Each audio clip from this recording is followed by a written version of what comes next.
Hello and welcome to the Radical Word Podcast. I'm Jose Leal with my partner Matt Perez, and today we have Dr. Antoine. I hope I pronounced that right. Eid, yes. Eid. I want to say Eid or something like that. I'm not sure why, but um, Dr. Eid and I had the opportunity of meeting thanks to a common person who's introduced us a couple of weeks ago, and we had I thought we had a blast. Of course, you were not feeling well. You're still not feeling 100%. You've got some cough, but you've got your tea. So hopefully that'll help you. And you're also going through a little bit of trauma in your life as being stuck where you don't want to be exactly, but it's important to sort of acknowledge that things are a little tough for you right now, both health wise and being stuck in Lebanon. Correct? Correct. But I feel great and I'm happy to be here. Yeah. Thank Well, you thank for having me. thank you for joining us. It's really appreciate the fact that you've taken the time to do that with so much going on in your situation. Thank you. So I like to start with just sort of like, who are you? Why is it important to talk to you about this, and how did you become someone that's important to talk to about understanding humanity, understanding how we collaborate?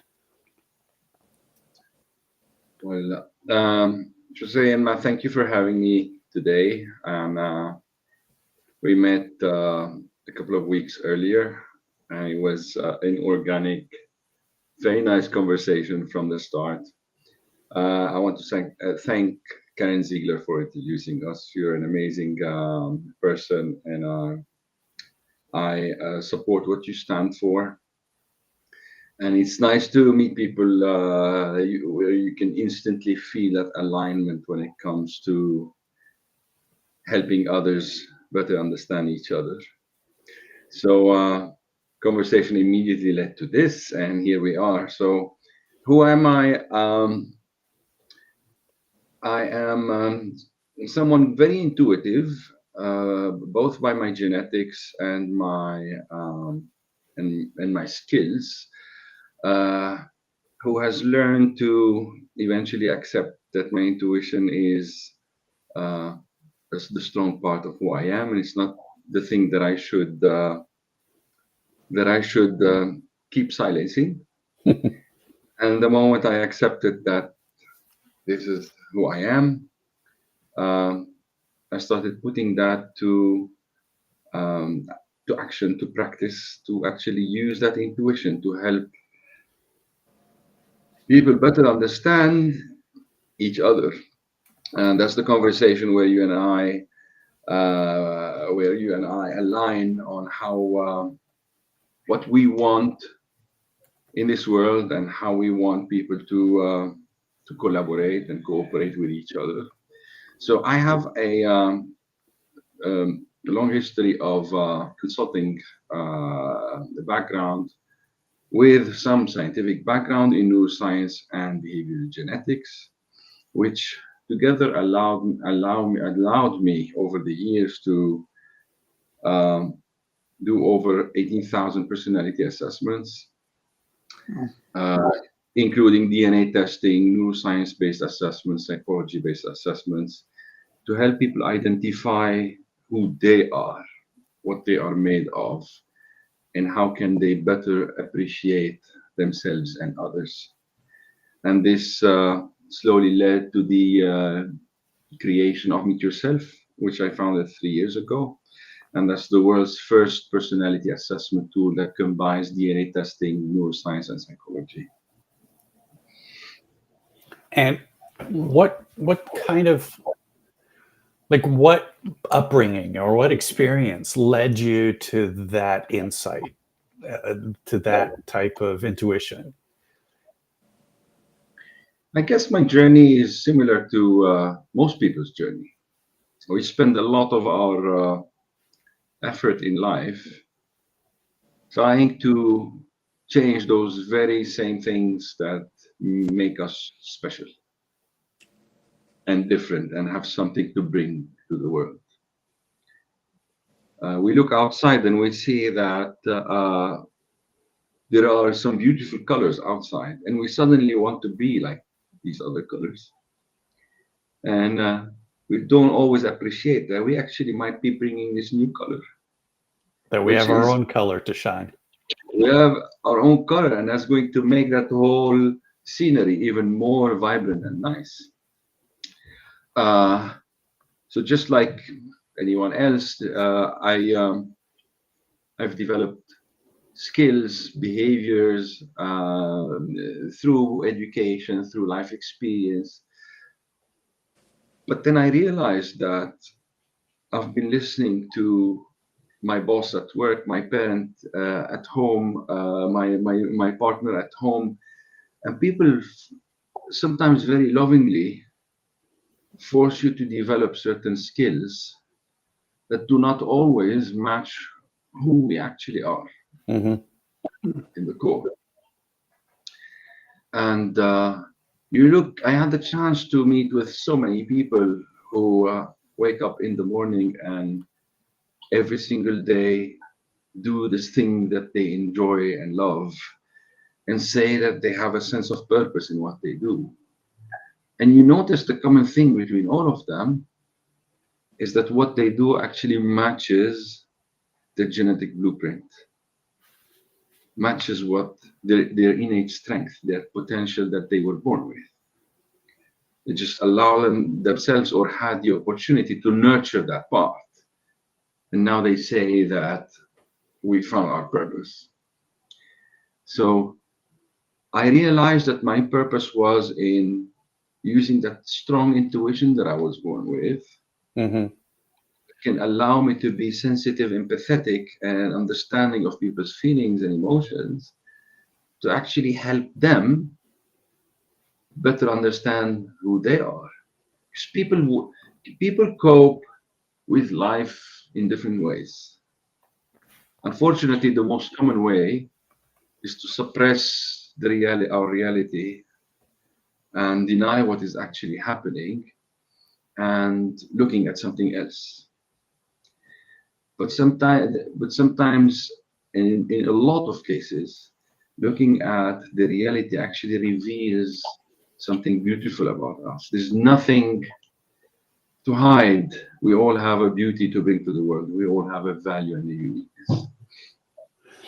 I like to think, and I'm going to take a little step towards science here, because um, what you've just described about the light we all bring to the world, if I think about evolutionarily speaking, that each and every one of us is its own experiment, that each and every one of us emerges with a unique makeup thanks to our parents and their parents and their parents and our environment, and try to execute our experiment to the best of our ability.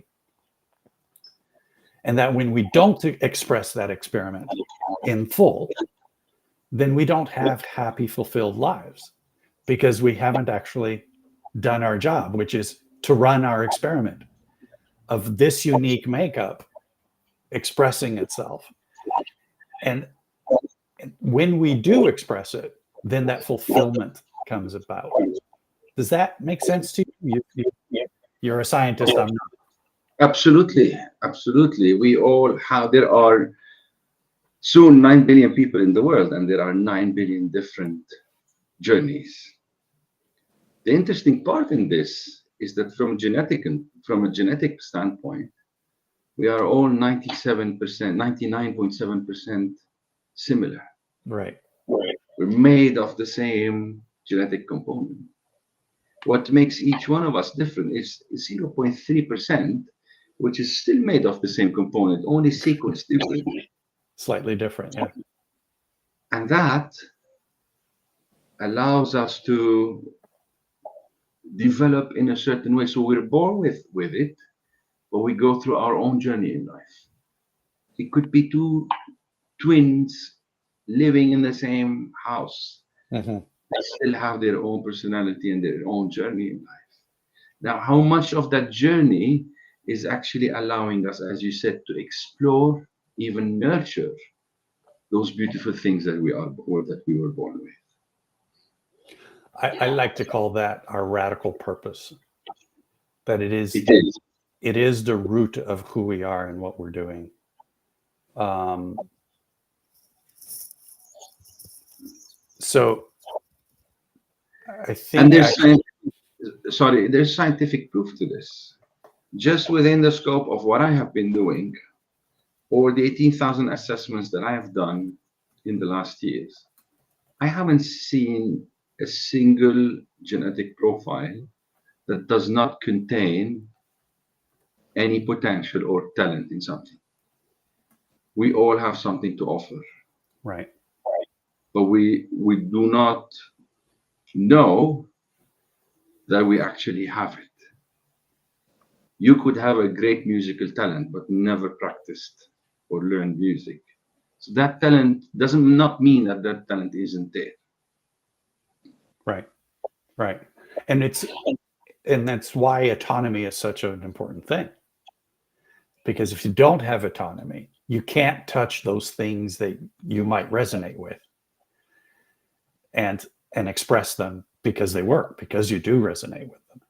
If somebody says you have to go do X and you can't do Y, and that X is not the thing that you resonate with, then all your life is like, oh, I'm not good at doing something, right? When in Yeah, reality, it's the other thing that you haven't been exposed to that was the thing that you were capable of doing. exactly. Because it's not our fault.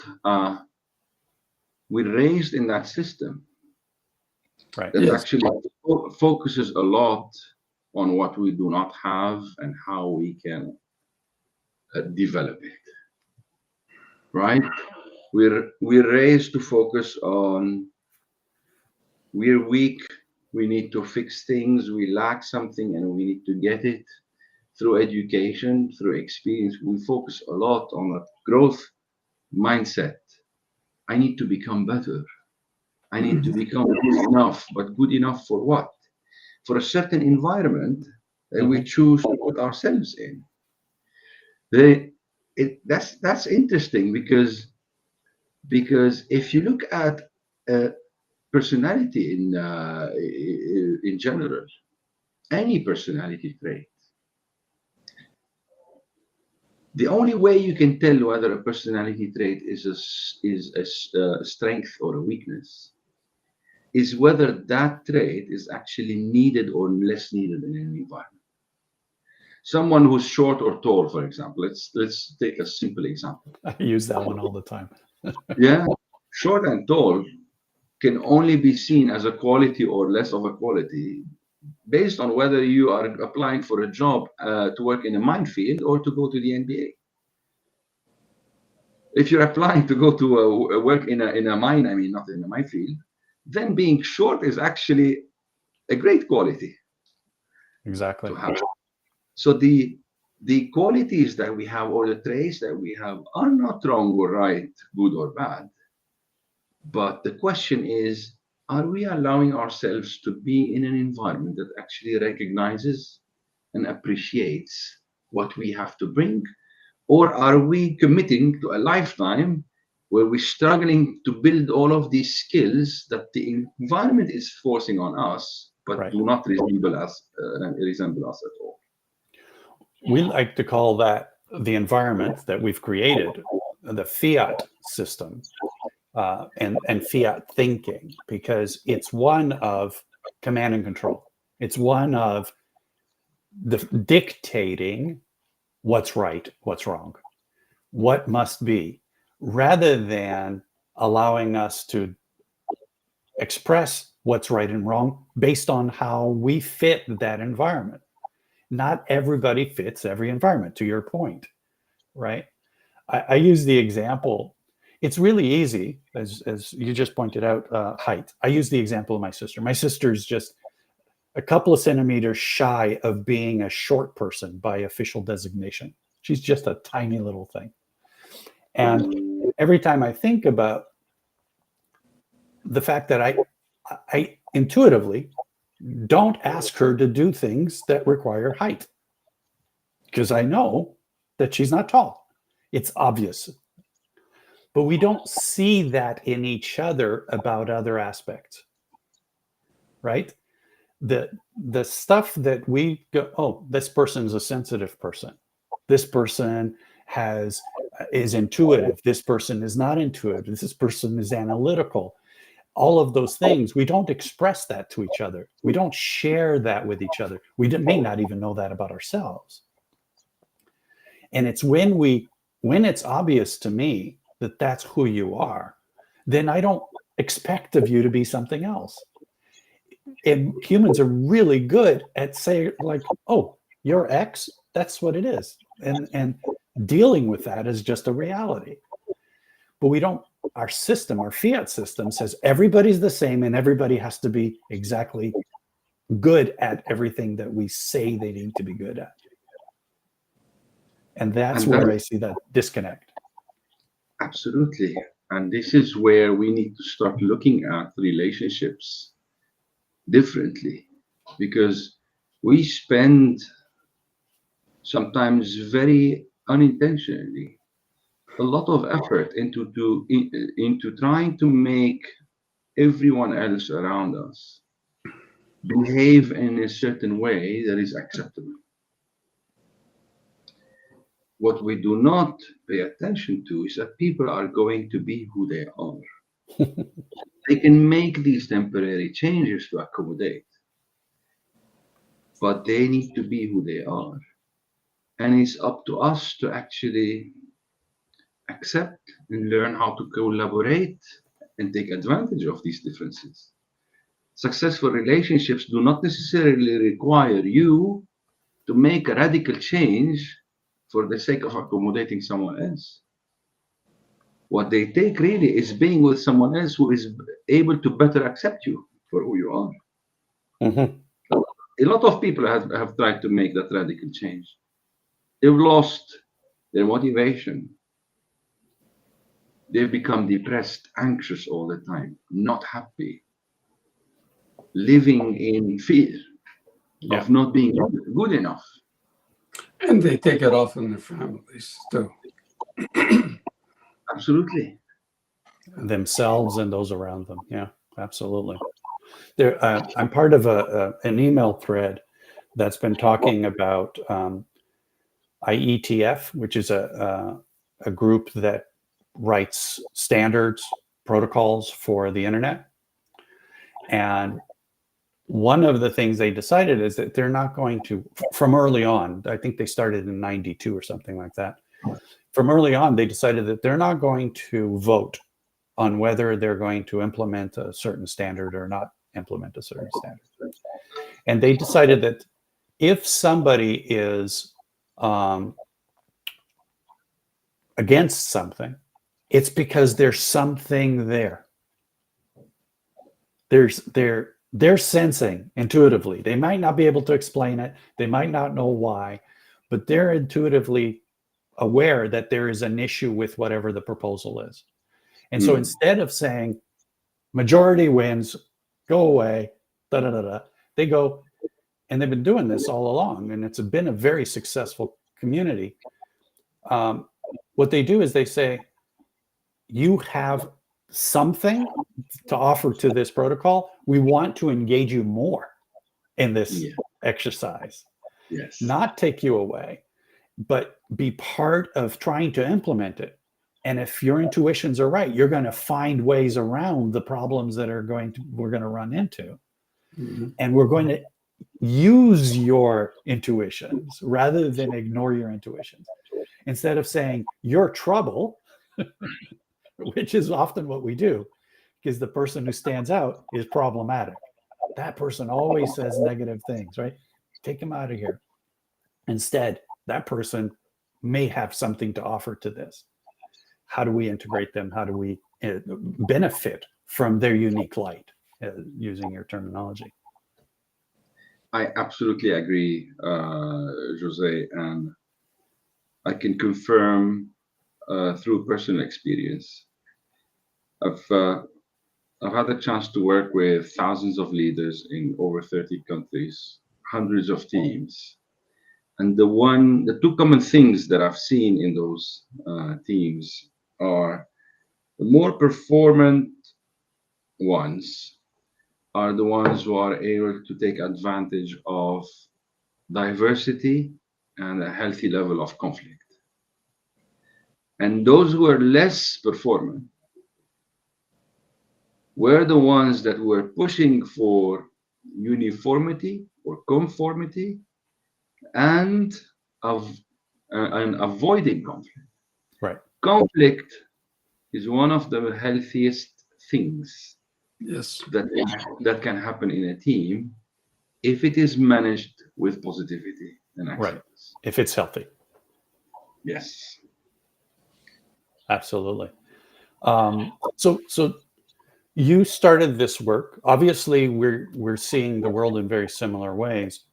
Um, our work with Radical World is really around the organization and how do we create organizations that recognize what you've just described, but operate, have a structure that support pretty much what you've just described, right? Because the recognition is we can do our inner work, as some people call it, uh, and then we set up a structure that has nothing to do with what that inner work dictates, right?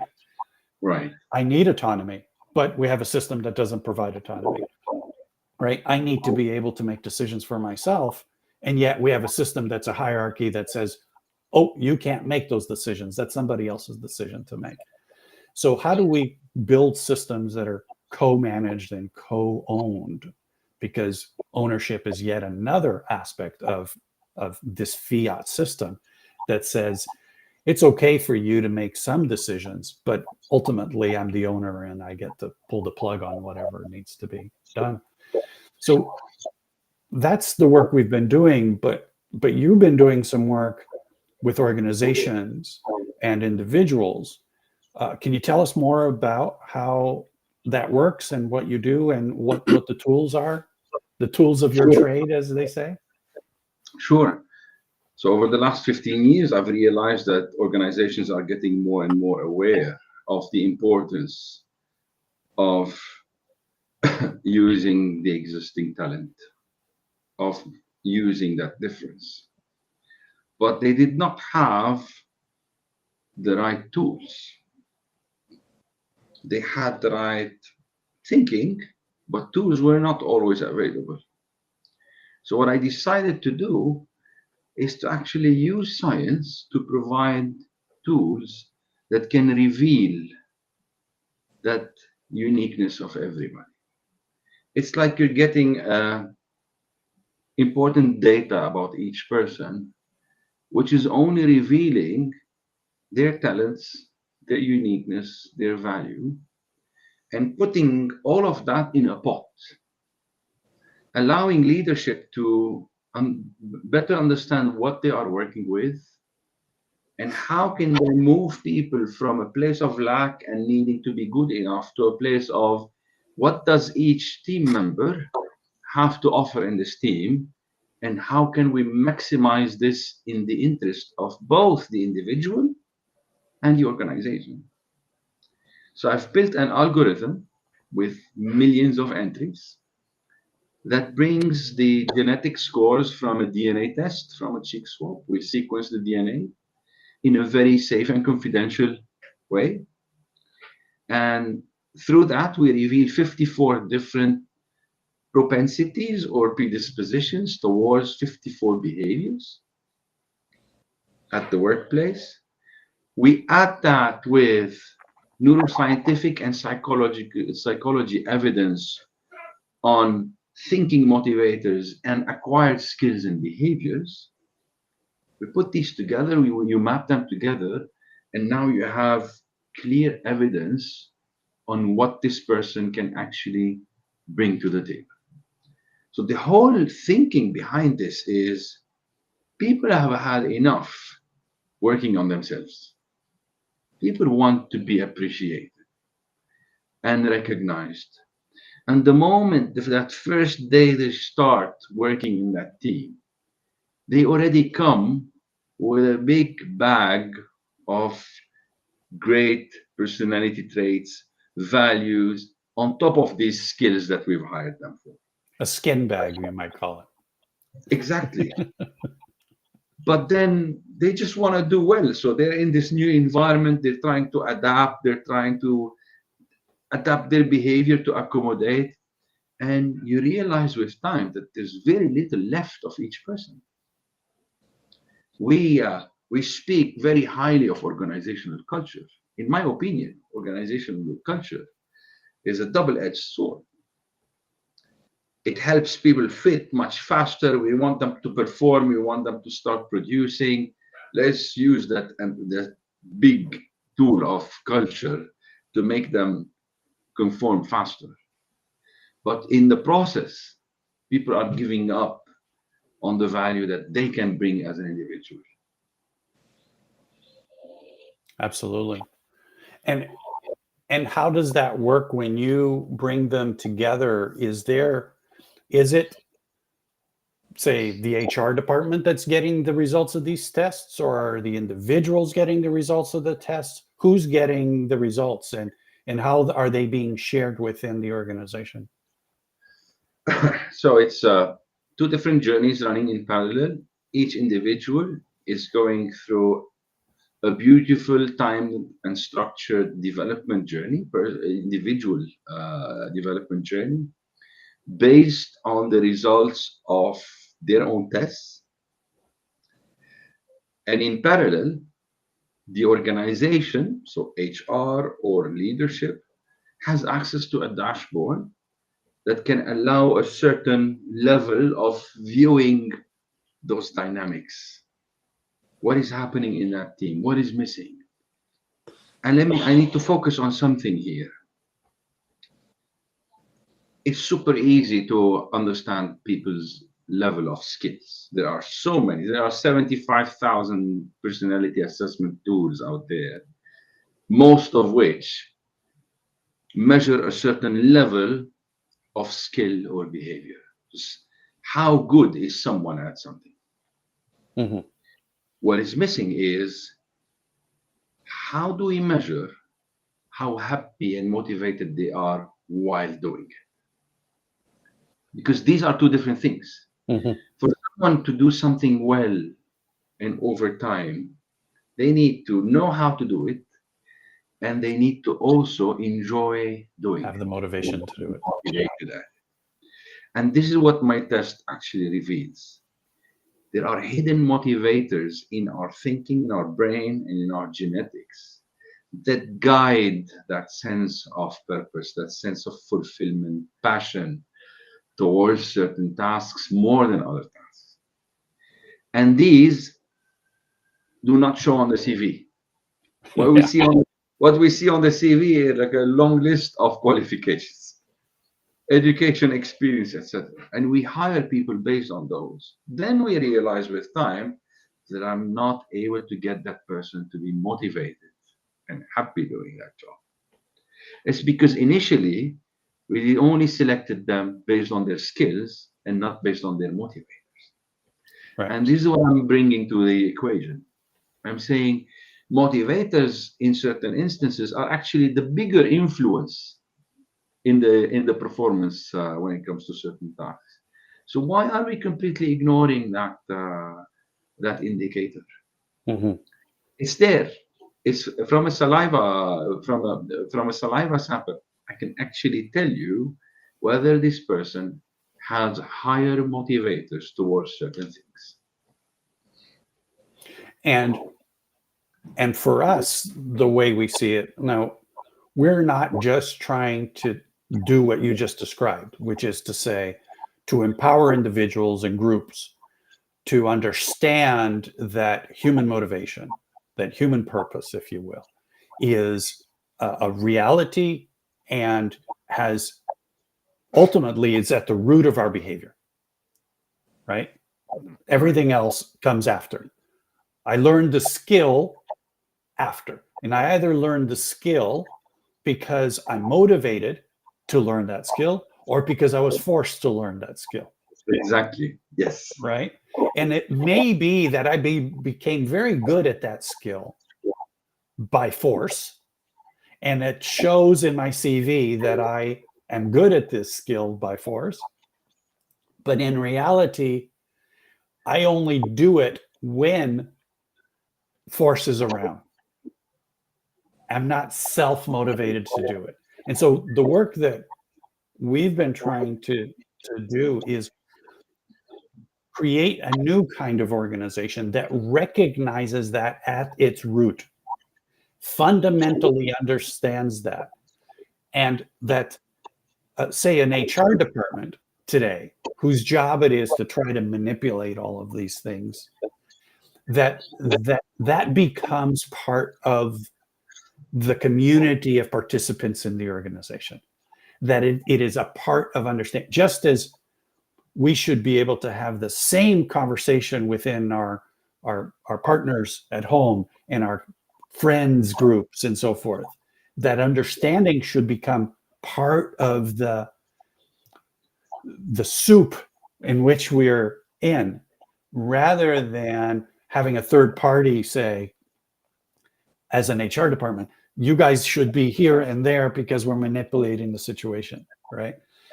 So for us, how we create new kind of organization is very fundamentally important, because we believe we can't keep doing what we're doing as far as organizational structures, because organizational structures are actually demotivating us.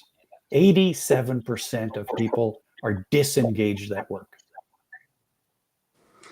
And that's what you've just described. They're disengaged because they're doing the things that they're not motivated to do. They're doing them in ways they're not motivated to do.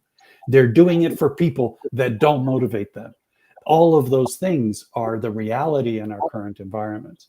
So we're working to sort of put the organization on its head, flip it around, and put the people's motivation as the basis for how we work, rather than the structure of the organization as the basis of how we work. Does that make sense to you? Does that? Absolutely. And I agree with you. I think this is becoming a must in organizations. But if we look at this also from a systemic standpoint, look at what is happening in the world around us right now. Our failure to accept that someone else speaks a different language, has a different skin color, has a different way of viewing the world, things and situations, has led to nothing but conflict. Mm-hmm. Where do you think the world is heading in the next few years if we continue like this? It has become imperative that we change the way we understand each other. Yes. We cannot afford to keep pulling in our direction anymore, because there's not going to be anyone left in a few years if we continue like this. Yeah. Well, people like Musk and others are working towards not needing anybody. They're working towards everything automated. They control it, and whatever people think is besides the point. So the richest people in the world are pushing for that. Are pushing for a world that's not dependent on human beings, and we happen to think that we have to be dependent on human beings because that's all we have. That's where creativity comes from, and that's all we have. In spite of AI and all the garbage that's rising now because of it. So that's the situation now. So we feel we're in a situation where there's a world that's going its own way. It started in England somewhere, and but it's not going to help us. It's going to kill us, and it's going to make life not worth living. Is one of those things, and we need to change that. Clock is ticking, and there needs to be a radical world, a radical change in the way we think, we deal, and we understand Collaborate. each other and collaborate. And that's what we name it, radical world. I happen to be right now in stuck in a war zone, and I can see. Yes. I've been watching TV, watching the news for the last few days. It's really funny. When was the last time you were on TV watching people debate, and one of them said, "You know what? I think you're right. From now on, I'm going to change my mind. I'm going to go with what you're saying." Has anyone ever been convinced by someone else's logic on TV? No. I've never seen it. No, I've never seen They it. always have something opposite to say. Always. Yes. As if this has become the norm That is. to always disagree and to always misalign, because that's what makes us individuals. Yes. And it doesn't have, this is not part of our individuality. No. But it's not just making us individuals, it makes us part of a group. And also part of a group. But then, Right? but then when you take a closer look inside that same group, you see that these differences are also happening inside that Of one course, group. of course, of course.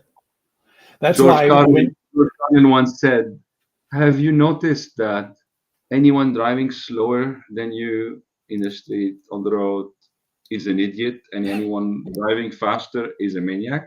Because our speed on the road, on the highway, is actually defining the standard always. yes, yes. and everybody, when asked, is better than average as a driver. Yes. There was a show on NPR that was where it said that men something, women something, and children are better than average. All children are better than average. But it's not just children, it's adults as well. Well, and that's how we've judged our world. It's about the ideological stance at the structure of our governments. It's the ideological stance at the structure of our organizations. It's not about human expression. Yeah. Human expression is the last thing we worry about. In fact, we've decided that we need to control human expression because we don't understand it.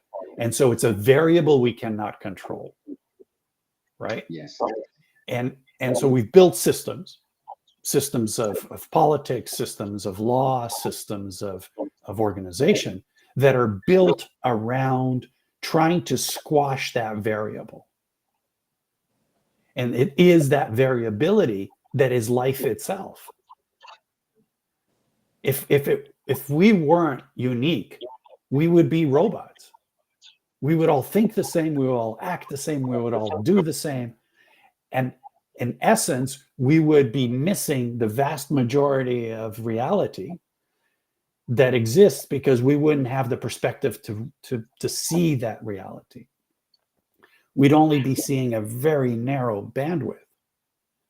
And that, I think, that's the work you're describing, Antoine, is how do we see that human beings provide the answer to all of these things, not the problem. What Matt described earlier about how many are seeing the system as the better we automate, the better we use technology to solve the problems of these humans that are problematic, the better things will be. That's the opposite answer of what we're talking about, which is what we need is to actually lean on humanity and life itself, not to run away from it or try to control it. I agree. So what we have run, oh, Carlos, you have failed us. You didn't give us our 40 minutes are coming message. Carlos is our producer, and we had talked about closing up the show in 40 minutes. So, Dr. Eid, what would you say is sort of the way you would describe this conversation that we just had today, and wrap up your work and how it ties to a radical world that we've been describing? Well, thank you for the opportunity and the amazing conversation. I would like to leave with a few words. Science isn't always a bad thing. It sometimes is an amazing thing that can provide evidence that can help humanity. And what we do is one of them. Use science. Do not avoid or get stuck in old ways of assessing people's performance at work. There are new technologies. There are new ways of looking at people's performance and understanding people's personality. Use science. Look into genetics. Watch out for the meet yourself space. Is revolutionizing the way teams work together. You're doing this anyways. You're trying to get the best out of people, but try to understand whether you are pushing them to develop in the right direction. So do the meet yourself assessment personally. Do the meet yourself assessment within your teams. It's going to change the motivation and the sense of purpose in the team. Well, thank you very much for the time, for the conversation, especially in the situation that you're in and how you're feeling. It's my pleasure. Thank you. Yeah, and safe travels to you as you head back to the UK safely, I hope. This has been a really nice conversation. I'd like to follow up in maybe a few months and think a little bit more about how your work intersects with the radical world. Okay. Because I think your focus has been on helping organizations as they stand today. And I think there's a lot of power in what you're doing to help create new organizations, new kinds of organizations that start with your understanding at the root rather than the other way around, trying to convert the mindset of pre-existing organizations, fiat organizations, as we call them. So thank you. Thank you so much. Thank you for joining us. And next week, yeah, please, sorry. Go ahead. I was going to say next week we've got Tim Ersinger.